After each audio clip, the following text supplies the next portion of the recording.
Shalom ou Velacha, ça faisait un bon bout de temps qu'on n'avait plus fait de vidéos, donc par manque de temps. Mais maintenant que j'en ai, je vais en profiter. Alors, j'ai déjà reçu plusieurs questions provenant donc de Noahid qui se posent la question de savoir s'ils ont le droit d'utiliser le sidour traditionnel qui est notamment utilisé par les juifs, ou est-ce que ils n'en ont pas le droit? Et si jamais ils en ont le droit, est-ce qu'ils doivent changer des parties de la tefila, de la prière, ou est-ce qu'ils peuvent dire le texte tel qu'il est imprimé? Alors, avant de répondre vraiment pertinemment à cette question, il y a certains principes fondamentaux qu'on doit énumérer. Et je vais commencer donc par le fait que on est dans une génération où il y a de plus en plus de confusion et où beaucoup de personnes se prétendent juives alors qu'elles ne le sont pas et veulent absolument assumer sur eux des pratiques qui n'appartiennent qu'au peuple juif, et cela ajoute à la confusion concernant donc leur identité. Donc elles se convainquent que parce qu'elles font telle ou telle chose au quotidien, c'est qu'elles sont juives, alors que pour être juif, il ne suffit pas d'avoir adopté des pratiques juives. Tant que vous n'avez pas une conversion en bonne et due forme, ou que vous n'êtes pas né juif, vous pouvez vous convaincre autant de fois que vous le voulez que vous êtes juif, vous n'êtes pas juif. D'accord ?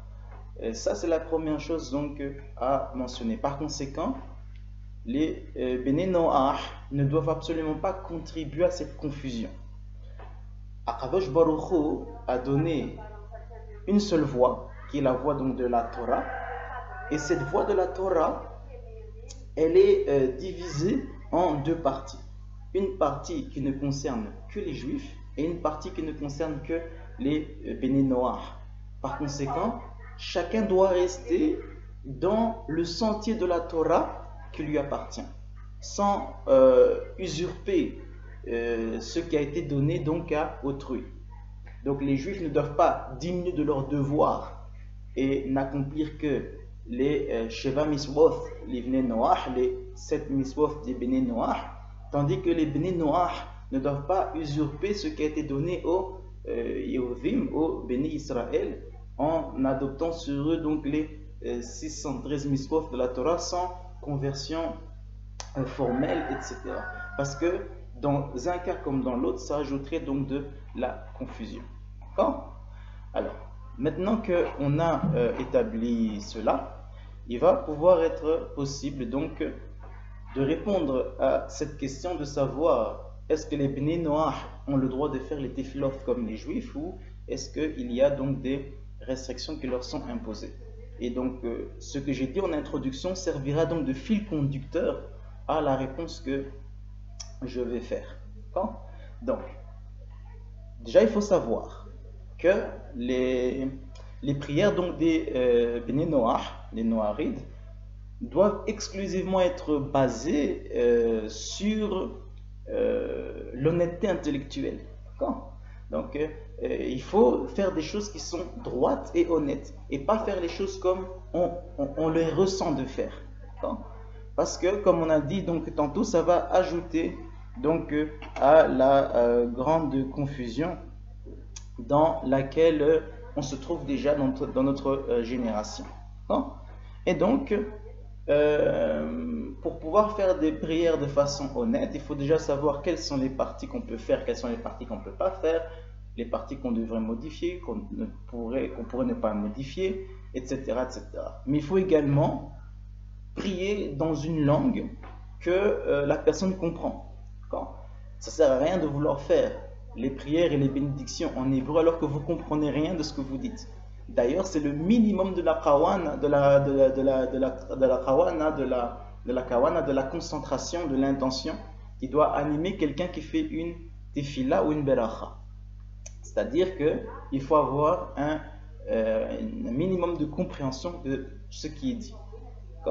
Donc ça ne sert à rien de faire des prières ou des bénédictions en hébreu, hein, que pour frimer ou pour se montrer, ou en pensant que c'est parce qu'on l'a fait en hébreu que c'est sûr et certain que ça va être accepté d'Hachem. Tu n'as pas compris ce que tu dis, tu ne comprends pas l'essence de ce que tu dis, ça ne sert à rien du tout. Bon.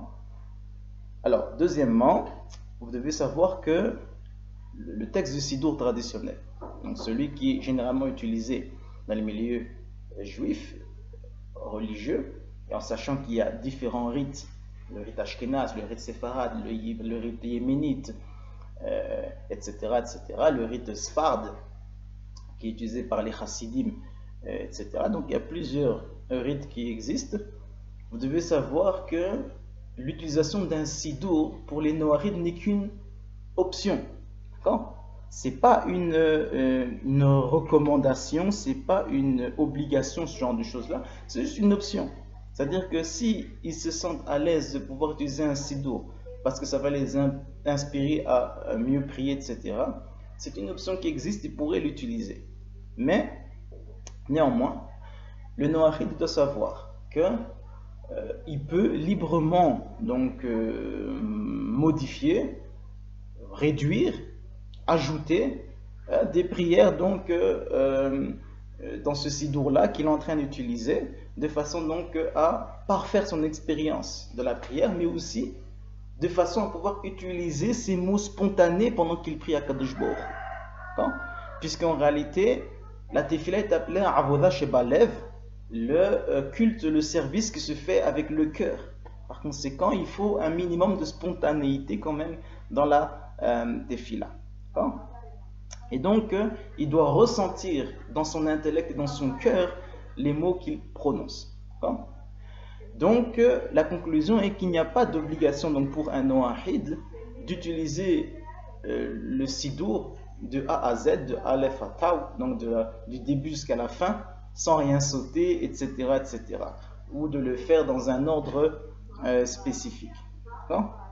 Donc, ça c'est un autre point qui est très important à mentionner. Troisièmement, il faut savoir que il y a un livre de prière qui est beaucoup plus efficace qu'un noahid pourrait utiliser, c'est le Sefer Tehillim. Donc, ça serait une bonne chose donc, pour les noahids qui veulent vraiment donc, prier, donc d'ouvrir un Sefer Tehillim juif, puisque il y a aussi un Sefer Tehillim dans la Bible des chrétiens, mais les traductions ont été falsifiées. Donc, ne prenez pas un Sefer Tehillim dans une Bible chrétienne, parce que là, vous allez encore être beaucoup plus confus qu'autre chose. Donc, utilisez une bonne traduction orthodoxe, une bonne traduction juive. Il y en a quelques-uns qu'on peut retrouver dans beaucoup de librairies juives. Et lisez donc le Sefer Tehillim, n'importe quel Tehillim que vous voulez lire, etc. Vous pouvez le lire dans la traduction qui correspond à la langue que vous comprenez. Donc, vous pouvez choisir n'importe lequel. Vous pouvez lire un ou plusieurs chapitres selon votre degré d'inspiration et donc selon votre degré de concentration. Puisque comme c'est écrit dans le tout début, dans le tout premier chapitre du Shulchan Aruch, il vaut mieux peu de supplications avec beaucoup de kawana que beaucoup de supplications avec peu de kawana. Bon? Donc, faites peu mais concentré plutôt que beaucoup sans concentration. Bon.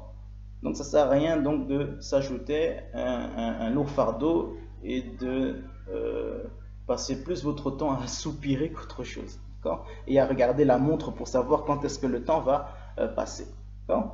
Alors quatrièmement, il faut savoir que le fait de devoir prier 3 fois par jour n'est qu'une obligation qui incombe aux juifs. Par conséquent, les noahids n'ont pas à prier un certain nombre de fois par journée. Il n'y a pas donc de limite de temps pour la tefila. Que ce soit le matin, l'après-midi ou le soir, le noahid priera au moment qui lui conviendra le mieux et quand il aura la possibilité de pleinement se concentrer. Puisque vous devez savoir que le Rambam, il l'explique parfaitement bien dans son Mishneh Torah, au tout début des lois sur la Tefila, donc les Ilkof Tefila, il explique là-bas qu'il y a deux degrés de Tefila.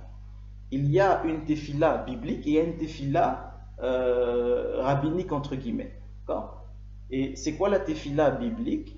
La Tefila biblique, la Tefila telle qu'elle était pratiquée avant que l'on ne reçoive la mitzvah de prier 3 fois par jour, c'était prier à n'importe quel moment de la journée, autant de fois qu'on le souhaitait et avec les mots qu'on désirait. Et le Rambam, il explique que néanmoins, il faut suivre une certaine structure. Quand tu pries avec tes propres mots, à l'heure que tu veux et le nombre de fois que tu le souhaites, ta tefila doit suivre un schéma bien précis. Tu commences par des louanges à Hachem, tu poursuis par tes requêtes et tu termines par des louanges, des remerciements que tu fais à Hachem. C'est calqué sur la manière dont on s'adressait à un roi dans les temps passés. Puisque un roi, quand tu avais une requête à lui faire, tu commençais pas par ta requête. Ah, monsieur le roi, j'ai ceci à vous demander, etc. Non, tu commençais par faire les louanges du roi. Oh, grand roi, aimable, redoutable, qui est vénéré dans tout son royaume, etc., etc., etc. Quand tu as bien fait les louanges du roi, là, tu commences à introduire tes requêtes. Et une fois que tu as fait tes requêtes, tu termines en remerciant le roi de t'avoir permis d'avoir une audience avec lui, de t'avoir écouté, et en exprimant le souhait que tu es convaincu que le roi saura traiter ta requête de la meilleure façon possible, etc. etc.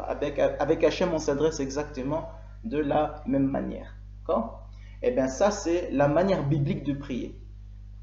C'est seulement plus tard, à l'époque de Ezra et Nehemia, alayhim shalom, que la tefila a été structurée de la manière qu'on connaît aujourd'hui.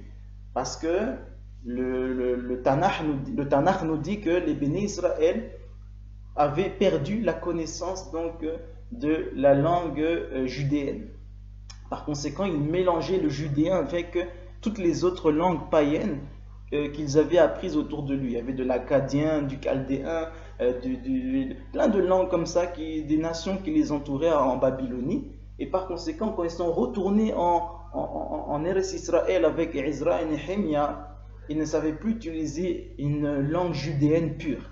Par conséquent, Ezra et Nehemia, ils ont composé la tefila telle qu'on la connaît aujourd'hui, avec les Shemon et Esrei, donc la prière des 18 bénédictions, écrit en un hébreu pur, de façon à ce qu'on puisse s'adresser à Hachem dans une langue purifiée, etc. Et on a instauré à partir des korbanot, donc des sacrifices qui n'étaient apportés que par des juifs, puisque les goïms en fait ils avaient le droit aussi d'apporter donc des korban, mais ils ne les offraient pas sur l'autel, etc. C'est toujours des juifs qui offraient les korbanot pour les non-juifs, etc. Et donc sur base de ça, les korbanot qu'on apportait dans le Beth Amikdash, on a fixé les heures de prière au même moment où on apportait donc les korbanot. Donc ça concerne encore une fois que les juifs. Mais les Noahides, ils peuvent s'exempter de leur devoir de prier à Hachem, puisque l'humanité entière a besoin de miséricorde. Et le Talmud dit, et le Rambam le mentionne également, que la tefila est une demande de miséricorde. C'est ça l'essence même de la tefila. Et donc comme les Noahides, ils ont besoin aussi de miséricorde d'Hachem, ils ont aussi donc un devoir biblique de prier. Et comment ils vont prier? En suivant le schéma qu'on a donc spécifié, mentionné donc tout à l'heure.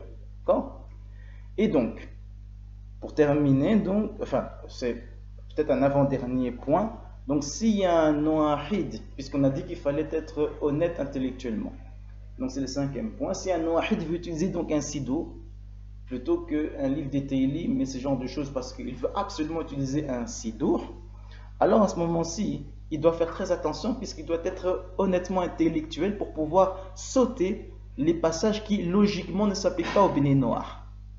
Donc par exemple, les Noahides n'ont pas le droit de prononcer des prières qui mentionnent par exemple rassemble-nous donc des 4 coins de la terre, du milieu des nations et ce genre de choses-là. Puisque ça c'est une promesse pour les Béné Israël.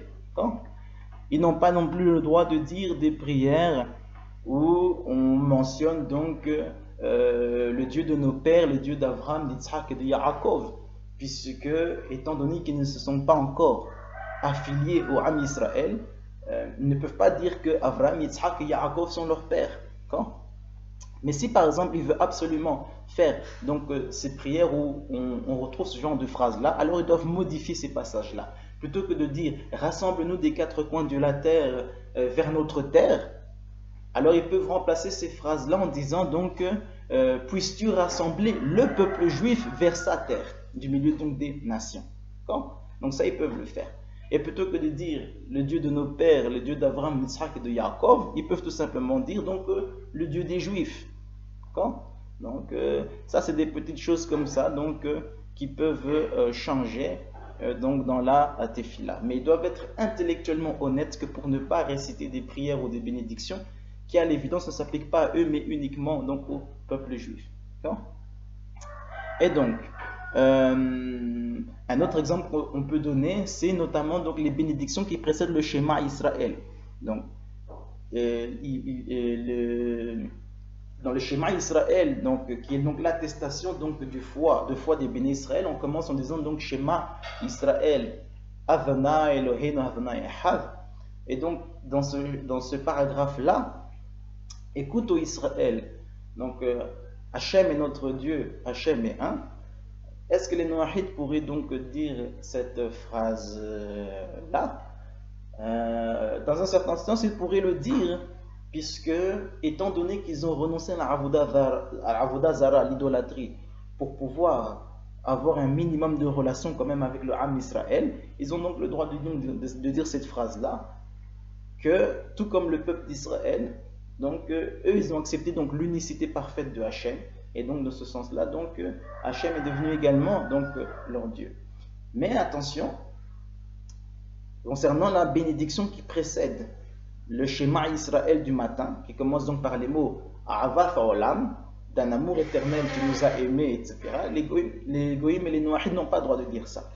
Puisque ce paragraphe se rapporte clairement à Israël, puisqu'on parle notamment du fait que Hachem nous a aimés en nous donnant la Torah, qu'il nous a choisi entre tous les peuples et ce genre de choses-là. Tout ça, ça ne s'applique pas aux Noahides, et donc ils ne doivent pas dire le paragraphe qui commence par Ahavat Ha'olam, qui précède donc le schéma Israël.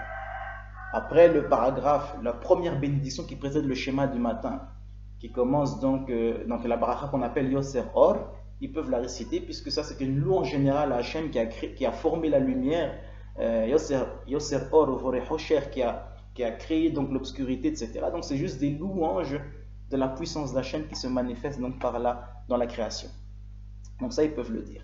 Mais donc en résumé, ils doivent être honnêtes intellectuellement pour sauter ce qui ne s'applique pas à eux et garder ce qui pourrait éventuellement s'appliquer à eux, ou modifier le texte des Tefilot qui ne s'applique pas à eux de façon à ne pas réciter donc des faussetés sur leur compte.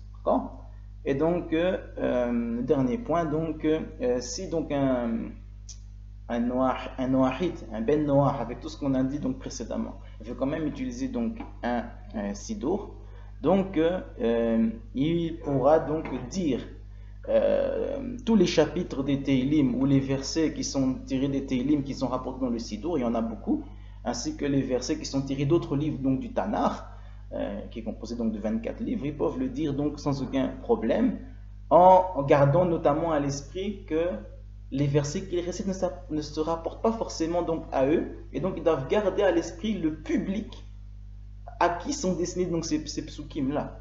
Donc ça sert à rien de faire comme les évangéliques qui disent que il est écrit dans la Bible, nous serons la tête et non la queue, alors que ce verset là ça ne rapporte pas du tout à eux du tout. Donc il ne faut pas s'approprier ce qui n'est pas à nous. Il faut être intellectuellement honnête. Les Juifs, ils ont reçu donc un sentier de la Torah pour eux, et les Noahides, ils ont reçu donc un sentier de la Torah donc pour eux. Il n'y a pas de confusion, pas de mélange. Et donc même quand on lit donc des versets bibliques qui sont dans le Sidour, on doit être intellectuellement honnête que pour savoir si ça s'applique éventuellement à nous ou pas du tout. Et donc il faut savoir que le Sidour il contient des extraits de la Mishnah et de la Gemara, donc des passages qui sont donc de la Torah chez Baal Pé, et ça il n'y a pas de doute que les Noahides doivent passer ces passages là, puisque la Torah chez Alpé ne s'applique pas donc à eux. Ils n'ont pas le droit, d'après le Talmud, d'étudier la Torah chez Alpé parce que ça c'est une propriété exclusive du Ham Israël. Par conséquent, tous les passages tirés de la Mishnah, de la Gemara, etc., les Béninois doivent les sauter donc dans le Sidour qu'ils utilisent. Donc ça s'adresse uniquement donc au Béni Israël. Alors il y a des rabbanim qui disent qu'ils ne sont pas tenus de les sauter, etc., à partir du moment où ils gardent à l'esprit que ces passages-là ne s'appliquent pas eux mais au peuple juif. Donc voilà, c'est notre opinion. Vous voulez la suivre, vous la suivez. Vous ne voulez pas la suivre, vous ne la suivez pas. D'accord? Mais je vous donne quand même cette option-là qui existe, que certains rabbanim disent qu'il ne faut pas sauter ces passages-là, malgré que ça ne s'applique pas aux Noahides, dès lors qu'ils sont intellectuellement honnêtes que pour savoir que ces passages-là donc ne s'appliquent pas à eux. D'accord? Et encore, ces rabbanim-là qui disent ça, ils disent que les extraits de la Mishnah qui sont mentionnés dans le Siddur n'ont pas à être sautés par les Noarides, mais par contre les passages qui sont tirés de la Gemara, eux doivent être sautés par les Noarides. Donc là vous avez donc toutes ces options-là. Donc il faudra faire donc très attention à tous ces points-là, et alors votre tefila deviendra honnête, ça sera un parfum de bonne odeur pour Akadosh Baruch Hu, et qu'Akadosh Baruch Hu donc il puisse répondre à vos tefilotes, parce qu'il est celui qui est Shomea Tefillah Kolpe, celui qui écoute les prières donc de toutes les bouches, pas seulement de la bouche donc des juifs. Baruch Hashem, Chazaku Baruch.